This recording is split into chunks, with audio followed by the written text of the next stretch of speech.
नमस्कार साथियों, स्वागत है आप सभी का हमारे इस ऑनलाइन प्लेटफॉर्म पर। शिक्षण विधियों की चर्चा चल रही थी। शिक्षण विधियों की विशेषताएं, शिक्षण विधियां क्या है, उनका इतिहास, इन सामान्य टॉपिक के बारे में हमने जानकारी प्राप्त कर ली थी। और इसके बाद आज हमारा एक नया जो टॉपिक चल रहा है उसके बारे में हम चर्चा करने जा रहे हैं। शिक्षण के चर, शिक्षण की मुख्य भूमिकाएं, मनोवैज्ञानिक शिक्षण के अंदर उसका महत्व, इस बारे में हम आज चर्चा करने जा रहे हैं। जितने भी साथी हैं वो क्लास को एक बार जरूर पूरा सुने भी। जब भी आप क्लास देखते हो तो क्लास को क्या है कि हम कुछ सेकंड के लिए, कुछ मिनटों के लिए ही देखते हैं। तो सभी रीट के साथी जो तैयारी करें, हमसे आग्रह रहेगा कि आप क्लास को क्या करें, पूरा देखें। चलिए स्टार्ट करते हैं आज की हमारी लाइव क्लास। सुनिएगा, शिक्षण के चर एवं उनके प्रमुख कार्य। कार्य की बात हम करेंगे, चर है यानी प्रकार। देखिए, शिक्षण के मुख्य 3 चरों की बात की जाती है। शिक्षण के कहा जाता है कि 3 प्रमुख चरण हैं।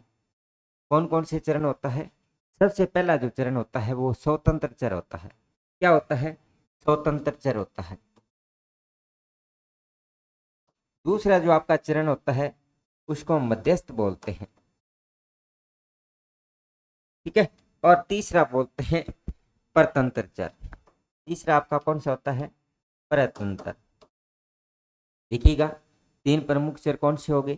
पहला चर हो गया हमारा स्वतंत्र, दूसरा चर हो गया हमारा मध्यस्थ, और तीसरा चर हो गया हमारा परतंत्र चर। देखिए, ये तीनों चर एक दूसरे पर क्या होते हैं? डिपेंड होते हैं एक दूसरे पर। इनकी प्रक्रियाएं, जब शिक्षण की प्रक्रिया होती है तो इन्हीं की मध्य प्रक्रिया चलती है। यानी जो आपकी शिक्षण प्रक्रिया है उनके लिए चरण या चर हैं वो बहुत ही महत्वपूर्ण होता है। जो आपका शिक्षण है उस शिक्षण के लिए चर हैं बहुत महत्वपूर्ण है। जब हम बात करते हैं, देखिएगा, पहला चरण क्या कहलाता है कि इसकी 3 प्रमुख चर होते हैं। हम बात करें, पहला चर आपका कहलाता है स्वतंत्र। और जब हम स्वतंत्र चर की बात करते हैं तो स्वतंत्र चर आपका कौन होता है? अभी शिक्षक, यानी कि जो पढ़ाने वाला होता है वो शिक्षण का मुख्य कार्य करता है, वो स्वतंत्र होता है। उसके अनुरूप स्वतंत्र क्यों होता है? देखिए, इसका कारण होता है कि ये अपने अनुरूप क्या कर सकता है? शिक्षण विधियों का प्रयोग कर सकता है, या हम कह सकते हैं शिक्षण व्यूह रचनाएं। शिक्षण व्यूह रचनाएं हैं वो किसके आधार पर निर्मित होती है? वो शिक्षक के आधार पर। शिक्षण का मुख्य कार्य कौन करता है? शिक्षण करता है। शिक्षक के कारण ही विभिन्न विधियां, प्रविधियां, पाठ योजना, प्रकरण का निर्माण किया जाता है, और वो अपने सह विवेक से उनका क्या कर सकता है? निर्माण कर सकता है। इसलिए शिक्षण के इस चर को क्या माना जाता है? स्वतंत्र चर माना जाता है। क्लियर? दूसरा हम बात करते हैं परतंत्र चर या आश्रित चर। देखिए, परतंत्र चर या आश्रित चर। परतंत्र का दूसरा रूप होता है आश्रित। देखिए, परतंत्र जो होता है वो कौन होता है? आपका छात्र होता है, क्योंकि छात्र है वो शिक्षक की क्रिया पर क्या होता है? निर्भर होता है। जब हम परतंत्र की बात करते हैं तो ध्यान दीजिएगा, परतंत्र चर क्यों कहते हैं? परतंत्र चर आपका कौन होता है? परतंत्र के अंदर आता है आपका छात्र। परतंत्र में क्या आता है? आपका छात्र। छात्र क्या करता है? केवल अध्यापक द्वारा निर्मित क्रियाओं का क्या करता है? शिक्षण करता है। तो शिक्षण का कार्य कौन करता है? अध्यापक करता है। और शिक्षण का कार्य, शिक्षण कौन करता है? आपका छात्र करता है। यानी वो आश्रित होता है, वो डिपेंड होता है। इसको आश्रित भी बोलते हैं, क्योंकि वह शिक्षक के द्वारा दिए गए शिक्षण कार्य पर क्या रहता है? डिपेंड रहता है। जितना कार्य उसको करवाया जाता है एक विद्यालय शिक्षा के अंदर, औपचारिक शिक्षा की यदि बात करें तो उसी कार्य के अनुरूप वो छात्र है या बालक है वो क्रियाएं करता है। तो इसके अंदर ये भी आ सकता है, शिक्षक है वो आपका स्वतंत्र चर होता है। आश्रित, उस पर डिपेंड रहने वाला कौन होता है? बालक होता है, छात्र होता है, जो शिक्षण क्रियाएं ग्रहण करता है। यदि बात करें हम हस्तक्षेप रहित, या इसको मध्यस्थ चर भी बोला जाता है, यानी शिक्षक और शिक्षार्थी के मध्य संबंध किसके द्वारा स्थापित हो? जो संबंध स्थापित होता है वो चर आपका क्या कहलाता है? मध्यस्थ चर कहलाता है। और मध्यस्थ चर की भूमिकाओं में देखिए, आपकी पाठ्य पुस्तक है, पाठ्य विषय वस्तु है, सहायक सामग्रियां हैं, इसके अंदर विधियां, प्रविधियां, सहायक शिक्षण सामग्री, सहायक शिक्षण सामग्री, ये सारी की सारी चीजें आपकी क्या करती है? मध्यस्थ की भूमिका निभाती है। पुस्तक हो गया, पाठ्य वस्तु होगी, विधियां होगी, विभिन्न प्रकार की प्रविधियां होगी, आपकी विषय वस्तु होगी, है ना। यहाँ से प्रश्न पूछा जा सकता है कि मध्यस्थ की भूमिका कौन निभाते हैं?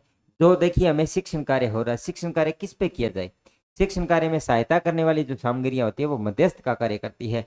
वो मध्यस्थता करती है कि आपको इतना विषय वस्तु पढ़ाना है, आपको इतनी पाठ्य वस्तु पुस्तक से ये पुस्तक यूज में करना है, पाठ्य वस्तु क्या है, आपकी विषय वस्तु क्या है, आपकी कौन कौन सी शिक्षण सामग्रियां हम यूज में ले रहे हैं।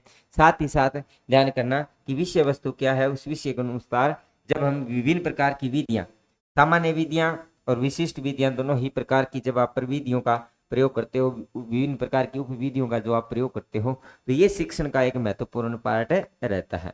और यहाँ से सीधा सा प्रश्न आता है, देखिए 1 नंबर 2 नंबर 3 नंबर से सीधा ही प्रश्न पूछ लेते हैं। शिक्षण का मध्यस्थ होता है, ऑप्शन आ जाएगा, 4 ऑप्शन में दिया हो तो उपरोक्त सभी वाला दिया जा सकता है। सीधा पूछ लेते हैं, शिक्षण का आश्रित चर कहलाता है, शिक्षक या शिक्षार्थी आ जाएगा, बालक का नाम आ जाएगा। दूसरा, यदि स्वतंत्र चर की बात करें तो आपका क्या हो जाएगा, ऑप्शन में शिक्षक हो जाएगा। तो ये तीनों ही प्रकार का प्रश्न पूछा जा सकता है, इसलिए ये इंपॉर्टेंट पार्ट है। और यहाँ से एक प्रश्न पूछा, रीट की दृष्टि से देखा जाए L1 L2 दोनों ही दृष्टि से ये महत्वपूर्ण पार्ट बनता है। ठीक है, चलिए नेक्स्ट देखिएगा। नेक्स्ट हम जब इनकी बात कर रहे हैं, थोड़ा सा मैं कह रहा हूं कि शिक्षण का जो आपका शिक्षण का कार्य है, जो हमारा शिक्षण का जो कार्य होता है, शिक्षण का जो कार्य है, उस शिक्षण के कार्य के अंदर क्या चीजें जरूरी है। देखिए आपके क्या जरूरी है, सबसे पहले आपको सीखने वाला क्या चाहिए, शिक्षार्थी चाहिए। क्या चाहिए, शिक्षार्थी। और शिक्षार्थी के लिए क्या चाहिए, कोई विषय वस्तु होना जरूरी है। जब आपका शिक्षण कार्य हो तो उसके अंदर क्या है, विषय वस्तु में होनी चाहिए, यानी कि आपका माध्यम होना जरूरी है। सबसे पहले तो क्या करना, क्रिया प्रारंभ करने वाला, क्रिया को प्रारंभ करने वाला कौन होगा, आपका शिक्षक होगा। यानी शिक्षण कार्य की क्रिया को कौन प्रारंभ करता है, शिक्षक करता है। शिक्षक किस पर क्रिया का प्रक्रिया करता है, शिक्षार्थी पर। और उसकी मध्य भूमिका कौन निभाता है, उसका माध्यम क्या होता है। हमने शिक्षण की जब बात की थी तो उसका माध्यम विषय वस्तु और उनकी विभिन्न प्रविधियां, यहाँ आपकी पुस्तक भी हो सकती है ना, आपकी खेल सामग्रियां भी हो सकती है, ठीक है ना, आपका विद्यालय भी हो सकता है, विद्यालय व्यवस्था भी हो सकती है इसके अंदर, माध्यम के अंदर विद्यालय का एनवायरनमेंट भी हो सकता है, आपका पर्यावरण भी इसमें महत्वपूर्ण भूमिका निभाता है, सहायक सामग्रियां भी हो सकती है ना, आपकी विभिन्न प्रकार की विधियां प्रविधियां भी हो सकती है, जो विधियां और प्रविधियां आप यूज में लेते हो। तो ये शिक्षण प्रक्रिया के प्रमुख चरण के रूप में हम इनको कार्य में लेते हैं कि एक शिक्षण कार्य किस प्रकार से संपन्न होता है। शिक्षक है वो शिक्षण का कार्य करता है, किसको देता है, शिक्षार्थी को देता है, उसमें मध्यस्थ या विषय वस्तु यानी माध्यम क्या क्या चाहिए, और फिर आपकी शिक्षण की पूर्ण प्रक्रिया समाप्त हो जाती है। और शिक्षण की पूर्ण प्रक्रिया कब समाप्त हो जाएगी, जब इन सब का शिक्षण होने के बाद में इनका क्या हो जाए, आपका आंकलन या मूल्यांकन हो जाता है।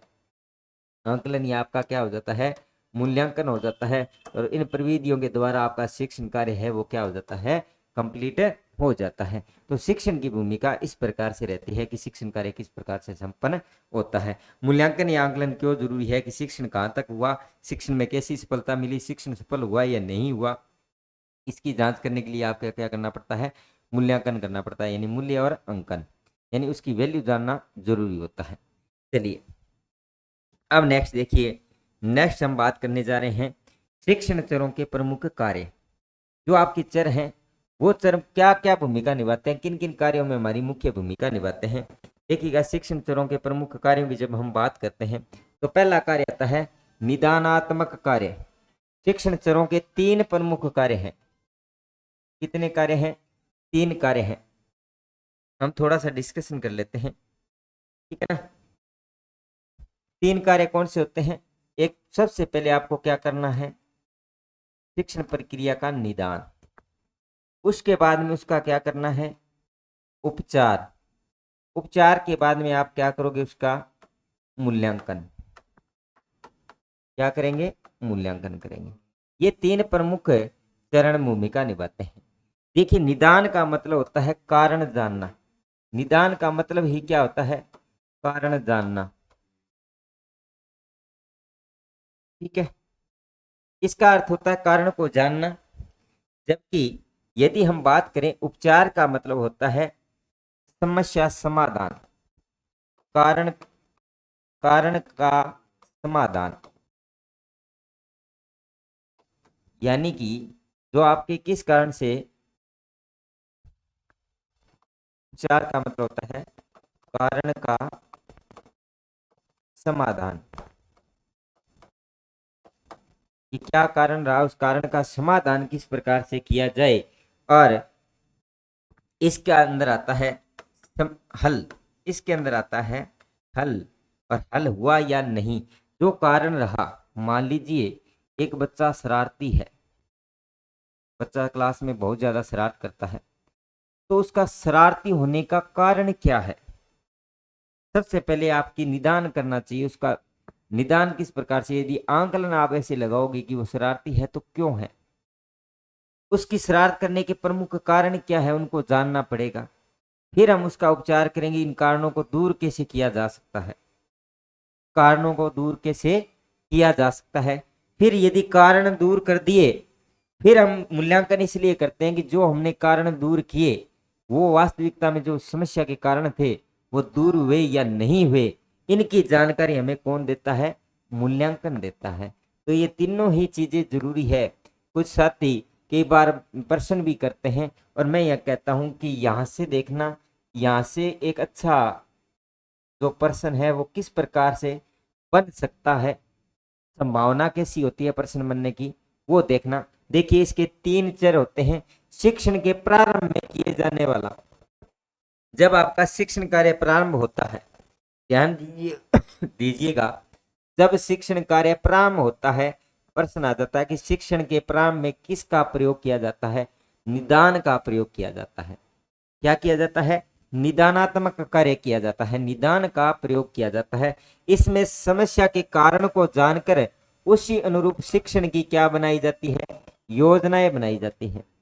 भी जो शिक्षण का कार्य है वो प्रारंभ में जब आप शिक्षा कर रहे हो तो ये पूर्व अनुभव पर आधारित होता है। किस पर आधारित होता है, पूर्व अनुभव पर। किस पर आधारित होता है, पूर्व अनुभव पर आधारित होता है। शिक्षण का जो कार्य है वो प्रारंभ में प्रयोग किया जाता है, निदानात्मक पूर्व अनुभव पर आधारित होता है। साथ ही साथ देखिए इसमें समस्या के कारण को जानकर उसी के अनुरूप क्या बनाई जाती है, शिक्षण योजना बनाई जाती है। सबसे पहले कारण को जानना पड़ेगा, कारण को जानकर फिर उसके अनुरूप हमें क्या बनानी पड़ती है, एक विशेष योजनाएं। और योजना के बाद आपका दूसरा चरण शुरू हो जाता है, वो होता है उपचारात्मक कार्य। उपचारात्मक कार्य क्या होता है, जब आप शिक्षण कार्य करवा रहे हो उसी दौरान उसका क्या किया जाता है, उपचार किया जाता है। अब जब आप पढ़ा रहे हो तो कोई समस्या है, उस समस्या का समाधान उसी दौरान करना चाहिए। इससे सबसे ज्यादा अच्छा शिक्षण, बेहतर शिक्षण तभी हो सकता है। तो उपचार के दौरान कौन सी प्रक्रिया होती है, उपचारात्मक। इसमें समस्या के कारण को दूर करके समस्या समाधान किया जाता है, कि किस कारण से बच्चे को पढ़ने में समस्या हो रही है, बच्चा क्यों नहीं सीख रहा है। तो उसका निदान कर, उसका हम पहले निदान देखते हैं कि निदान कैसे किया जाए, योजना बना ली जाती है। फिर हम उसी कक्षा के अनुरूप या जिस समय आप पढ़ाते हो तो बच्चे का उपचार, उस समस्या को जान लेते हैं, और समस्या को जानकर उसके समस्या का क्या किया जाता है, समाधान किया जाता है।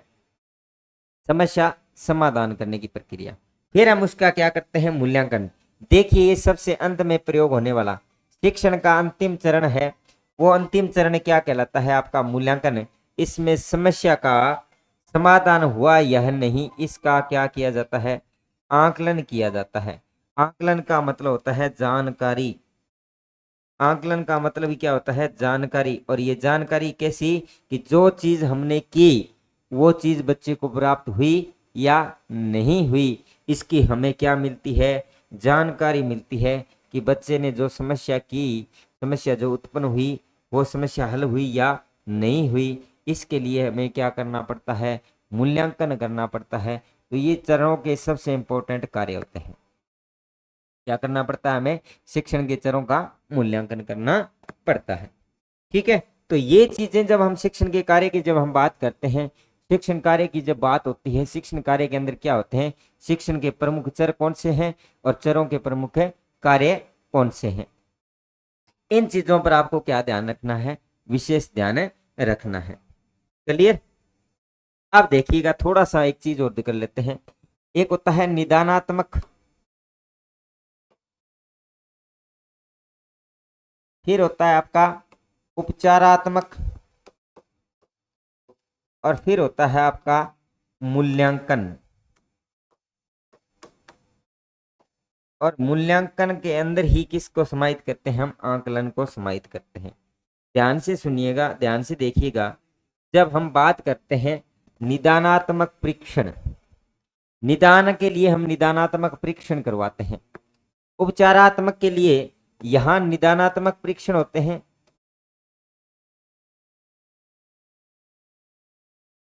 क्या होते हैं? निदानात्मक परीक्षण होते हैं। यहां पर उपचारात्मक के लिए उपलब्धि परीक्षण करते हैं, उपलब्धि परीक्षण करते हैं।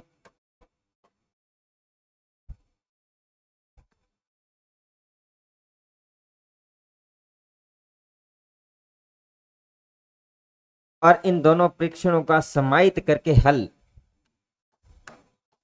समाहित हल है वो आपका क्या कहलाता है? समाहित हल है वो आपका क्या कहलाता है? मूल्यांकन। और समाहित हल का मतलब होता है उसका आकलन कर लेना। अब सुनना, एक देश से सुनना। अब हम कहते हैं कि एक बच्चा है, ठीक है, अब वो पढ़ाई पढ़ाई में क्या है? कमजोर है। एक बच्चा है जो पढ़ाई में क्या है? कमजोर है। इस चीज को सुनना, आप अच्छे से समझना कि एक बच्चा है जो पढ़ाई के अंदर क्या है? कमजोर है। वो प्रगति नहीं कर रहा है। वो क्या नहीं कर रहा है? प्रगति नहीं कर रहा है, बार बार समस्या आ रही है। तो पढ़ाई में कमजोर क्यों है? तो सबसे पहला प्रश्न आता है क्यों। क्यों का उत्तर कौन देता है? आपका निदान। क्योंकि क्यों का अर्थ होता है जानना। सबसे पहले हमें जानना पड़ेगा कि बच्चा पढ़ाई में कमजोर है तो क्यों है, कारण क्या है, उसका कारण क्या है, यानी उसके कारण को जानना ही। तो क्यों का कारण जानने के लिए हमें क्या करना पड़ेगा? उसका निदान करना पड़ेगा। हमें कारण जानना पड़ेगा कि बच्चा पढ़ाई में कमजोर है तो क्यों कमजोर है, उसके क्या कारण है। देखिए, उसके कारण कुछ भी हो सकते हैं, जैसे उसका घर का वातावरण है, परिवार है ना, उसकी बुद्धि लब्धि है, या अनेक कारण जो हो सकते हैं कि बच्चा पढ़ने में कमजोर है, उसकी अनुकरण क्षमता कम है।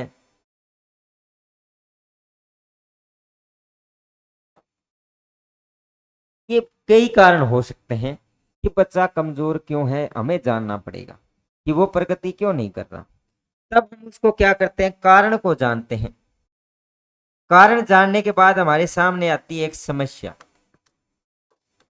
यानी कि हमें पता चलता है कि इसका कारण ये है कि बच्चा पढ़ने में रुचि नहीं लेता। क्या नहीं लेता? कि बच्चा पढ़ने में रुचि नहीं लेता है, बच्चा पढ़ने पर ध्यान नहीं देता है। बच्चा जब कक्षा के अंदर पढ़ रहा है तो उसमें पढ़ने में कोई रुचि नहीं है, बच्चा कोई इसी प्रकार का कोई ध्यान नहीं दे रहा है। हमने समस्या पकड़ ली कि बच्चा है वो ठीक है, पढ़ने में ठीक है, मंदबुद्धि भी नहीं है, अच्छी बुद्धि वाला है, लेकिन वो क्या है, उसमें पढ़ाई के अंदर इंटरेस्ट नहीं ले रहा। यानी कि हमें क्या हो गया? उसका उपचार समझ में आ गया, समस्या हमारे सामने आ गई। तब हम उसका उपचार कैसे करते हैं? फिर हम इसके लिए क्या करते हैं कि बच्चा क्लास के अंदर रुचि और ध्यान दे, इसके लिए हम क्या करते हैं? विभिन्न विधियों का प्रयोग करते हैं। विधियां या प्रविधियां अपनाता एक अच्छा शिक्षक है कि भी इसकी जो कमजोरी है उसको दूर किया जा सके। यानी कि विभिन्न विधियां और प्रविधियां। अब प्रविधियों के अंदर आ जाएगा, जैसे आपका है ना, खेल कूद है, संगीत है, या कोई भी ऐसी मनोरंजन पूर्वक बातें। यानी कि यहाँ मनोरंजन के जो भी साधन है, छोटा बच्चा मनोरंजन पूर्वक अच्छे से सीखता है तो उन साधनों का प्रयोग कर सकता है। पढ़ाने के लिए जो अच्छी योग्य विधियां हैं, उन योग्य विधियों का भी वो उपयोग कर सकता है। अब बच्चा अच्छी विधियों का हमने प्रयोग किया, अच्छी खेलकूद सामग्रियां, खेल के माध्यम से या किसी मनोरंजन तरीके से बच्चे को पढ़ाना शुरू कर दिया। तो बच्चे ने क्या है, पढ़ाना शुरू किया। तो जब बच्चे को पढ़ाना शुरू किया तो बच्चे के अंदर थोड़ी सी कमजोरी क्या हुई? कमजोरी है उसकी वो क्या होगी, दूर हो गई। कमजोरी क्या होगी, दूर हो गई। अब हमें पता करना है कि उसकी कमजोरी दूर हुई या नहीं हुई। इसके लिए हम उसका क्या करते हैं, मूल्यांकन करते हैं। इसके लिए हम उसका क्या करते हैं, मूल्यांकन करते हैं। क्या करते हैं, मूल्यांकन करते हैं। क्या करते हैं, मूल्यांकन। और जांचते हैं कि हाँ बच्चे ने पढ़ाई के अंदर प्रोग्रेस कर ली, उसकी कमजोरी दूर हो गई। यदि मूल्यांकन के अंदर वो आपको प्रोसेस नजर नहीं आती है तो फिर से आपको क्या करना पड़ेगा, निदान, उपचार, फिर मूल्यांकन, पुनः प्रक्रिया ये क्या हो जाती है, शुरू हो जाती है। तो इसका मतलब ये हुआ कि जो शिक्षण के हैं वो 3 मुख्य चरण है। कौन से, निदानात्मक, उपचारात्मक और मूल्यांकन। इसका सही अर्थ ये हुआ। अब यदि हम देखें तो ध्यान करना कि यदि जब कोई प्रश्न बनता है सबसे पहले क्या होता है, कारण को जानना। कारण को जानना यानी कि जब हम शिक्षण कर रहे हैं, जो शिक्षण के चरण होते हैं उसमें सबसे पहले क्या आता है, कारण को जानना। और जब कारण को जानने का मतलब है हम उसका क्या करेंगे, निदान करेंगे कि हाँ भाई कारण ये है। निदान का मतलब ये नहीं होता, निदान शब्द देखने से ये लगता है कि समस्या हल हो गई, जबकि निदान का मतलब होता है समस्या शुरू हुई है। ये शब्द देखते ही हम गलत कर देते हैं कि सर निदान हो गया तो उसका मतलब समस्या हल हो गई। नहीं, निदान का मतलब केवल जानना है किस क्षेत्र में है। यानी कि वो क्या कहता है कि जो समस्या है उस समस्या का क्षेत्र क्या है, उस समस्या का क्षेत्र क्या है, उसका स्वरूप क्या है। यानी कि वो किस क्षेत्र में किस प्रकार से समस्याग्रस्त है, उसकी कमजोरी क्या है, इस चीज को हमने जानना है। तो पहला शिक्षण का कार्य क्या हो जाएगा, फर्स्ट जो शिक्षण का कार्य क्या हो जाएगा आपका, निदान हो जाएगा कि उस चीज को जानना। फिर हम जानने के बाद क्या करते हैं, प्रक्रिया करते हैं।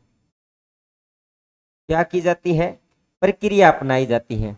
और ये प्रक्रिया क्या होती है, समस्या की पहचान, समस्या की पहचान हो गई। समस्या की पहचान के हम यहाँ समस्या की क्या कर लेते हैं, पहचान कर लेते हैं कि समस्या क्या है। क्या कर लेते हैं, समस्या की पहचान एवं समाधान। समस्या की पहचान की का समस्या की पहचान का क्या करते हैं, समाधान। यहाँ तो केवल पहचाना जाता है, पहचान आ जाए, केवल पहचान लिया आपने, समस्या को जान लिया कारण क्या है, तो आ जाएगा निदान। और समस्या की पहचान का यदि आपने समाधान कर रहा है तब आपका क्या आता है, उपचार। फिर आपका आप उसका क्या कर रहे हो, उपचार कर रहे हो। फिर हम उसका क्या कर रहे हैं, उपचार कर रहे हैं। क्या कर रहे हैं, उपचार। और उपचार किसके माध्यम से, उपचारात्मक के माध्यम से। यानी कि समस्या जान ली, फिर हमने उसका क्या कर दिया, उपचार कर दिया। और उपचार करने के बाद में क्या करते हैं, जो ये उपचार है, इस उपचार में आपकी आती है विधियां, प्रविधियां, ठीक है ना। विभिन्न प्रकार की जो शैलियां हैं जो शिक्षक एक कक्षा शिक्षण के दौरान अपनाता है, वो सब का सब इसमें आता है, उपचार में आता है। और फिर हम उसका क्या करते हैं, आकलन करते हैं। आकलन का मतलब है प्रकृति की जांच, प्रकृति की जांच। आकलन से सीधा ही तात्पर्य है कि उसने जो प्रोग्रेस की है, जो समस्या का समाधान हमने करना चाहा है, उस समस्या का समाधान हुआ या नहीं, उसकी जांच करते हैं। और जांच के लिए हम क्या करते हैं, उसका मूल्यांकन करते हैं। क्या करते हैं, आकलन का मतलब ही है हमने उसका क्या करना शुरू कर दिया, मूल्यांकन करना शुरू कर दिया। आकलन का मतलब है प्रकृति की जांच करने का मतलब हमने क्या शुरू कर दिया, उसका मूल्यांकन कर दिया। और मूल्यांकन हमने क्या बताता है, समस्या समाधान का हल हुआ या नहीं, समस्या का हल हुआ या नहीं, ये चीज हमें कौन बताता है, आपका मूल्यांकन। तो ये 3, दूसरा पॉइंट ये हो गया कि समस्या जान ली, फिर हमने उसका क्या कर दिया, उपचार कर दिया। और उपचार करने के बाद में क्या करते हैं, जो ये उपचार है, इसको समझते हैं। तीसरा पॉइंट हमारा ये हो गया मूल्यांकन। तो ये है शिक्षण के चरण, जो समस्या के कारण को जानना, समस्या की पहचान करना, समस्या का हल किस प्रकार से किया जाए, विभिन्न विधियों का उपयोग करना, फिर जो समस्या हल हुई या नहीं उसका हम क्या कर सकते हैं, आंकलन कर सकते हैं। ये आपके शिक्षण का महत्वपूर्ण प्रोग्रेसिव चक्कर रहता है और एक अच्छा शिक्षण कार्य करवाया जाता है। इसमें एक अच्छे शिक्षक की भूमिका, शिक्षार्थी की भूमिका, विषय वस्तु की भूमिका भी महत्वपूर्ण रहती है। ये वही चीज है, जब हम किसी डॉक्टर के पास जाते हैं तो हम किसी कारण से ग्रस्त हैं, तो वो हमारे हाथ को, या किसी मान लीजिए आप बुखार से ग्रस्त है, डॉक्टर के पास जाते हैं, सर्दी जुकाम है, वो हमारे चेहरे के हाव भाव से या हाथों से या कुछ विशेष उपकरणों के माध्यम से ये जानने का प्रयास करता है। वो हमसे पूछता है कि क्या कारण रहा, कारण जानता है, पहले हमें पूछता है कि क्या खाया था, क्या पिया था, ये बहुत सारी नॉर्मल बातें पूछी जाती है, वो कारण जानता है। फिर हमें वो कहता है कि हाँ ये आपके सर्दी है, जुकाम है, इसका मतलब उससे समस्या पहचान ली। समस्या पहचान करने के बाद जो हमें एंटीबायोटिक दवाएं दी जाती है, तो उसने अब उपचार करना शुरू कर दिया। और जब हम स्वस्थ हो जाते हैं, डॉक्टर के पास जाते हैं, तो बड़ा मूल्यांकन करके देखता है, हमारी दोबारा जांच प्रक्रिया करवाई जाती है कि हाँ भाई आपके जो रोग था, वो रोग से आप ग्रस्त थे, वो रोग समाप्त हो गया है। जब एक बड़े रोगग्रस्त व्यक्ति की जब हम बात करते हैं तो पहले उसको जानते हैं, पहले उसकी जांच करवाई जाती है। जांच क्या होती है, निदान किया जाता है, फिर उसकी जो दवाइयाँ दी जा रही है, जो चीज़ें उनको दी जा रही है, वो उसका उपचार ट्रीटमेंट किया जा रहा है, और फिर हम उसकी पुनः जांच करवाता है डॉक्टर। इसका मतलब वो जानना चाह रहा है कि हमने जो ट्रीटमेंट शुरू किया था, जो उपचार दिया था, वो सही सिद्ध है या नहीं। फिर वो क्या कर लेता है, उसका आंकलन कर लेता है, मूल्यांकन कर लेता है। तो उसी प्रकार से शिक्षण में ही एक शिक्षक विभिन्न प्रकार की विधियों और प्रविधियों का क्यों उपयोग करता है, क्योंकि बालक की समस्याओं को जानता है, फिर उसका उपचार करने की कोशिश करता है, फिर उसका क्या करता है, मूल्यांकन करता है। तो ये होती है शिक्षण की चर और शिक्षण के प्रमुख उपयोग। ठीक है, तो ये इंपॉर्टेंट प्रक्रिया है, ये एक इंपॉर्टेंट प्रोसेस है, इसी के माध्यम से आपसे बार बार प्रश्न पूछे जाते हैं। तो धन्यवाद साथियों। और क्लास के बाद आप अपना कमेंट बॉक्स में एक छोटा सा कमेंट जरूर करें कि आपको हमारी क्लासें कैसी लग रही है। क्लास को ज़्यादा से ज़्यादा देखें और साथ ही साथ दब के शेयर कर दिया करो।